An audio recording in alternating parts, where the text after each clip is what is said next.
এই যে করিমন, এই করিমনে কি ওটা কি ভাই আসলে কি আপনার মতে? করিমনে ওটা আসলে ঠিক না। ওর 3 চাকার গাড়ি, কোন সময় উল্টে যায়, খুব বেলাইন অবস্থা হয়ে যাবে।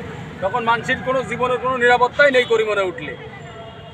তা আপনারা এগুলো করিমনে আপনারা উঠবেনই না। আপনারা মোটরসাইকেল ব্যবহার করবেন, তাও হেলমেট দিয়ে। হেলমেট চালাবেন, 3 জন 4 জন উঠবেন না গাড়িতে, 2 জন করে উঠবেন, তাই একটা করে হেলমেট তো থাকবেই মাথায়। হ্যাঁ, সুন্দর কায়দায় ড্রাইভারি লাইসেন্স দিয়ে আপনারা ড্রাইভারি করবেন।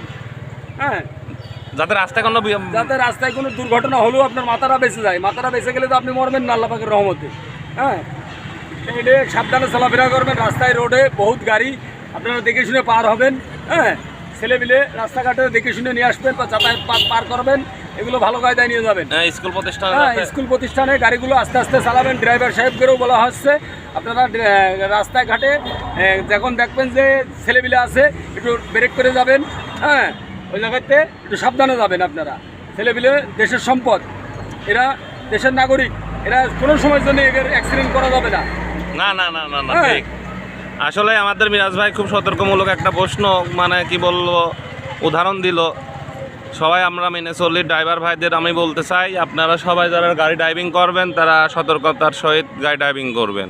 স্কুল প্রতিষ্ঠানের সামনে একটু স্লো যাওয়ার জন্য চেষ্টা করবেন।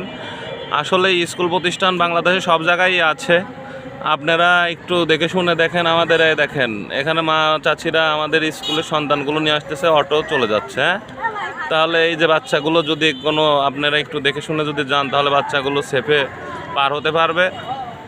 তো যাই হোক,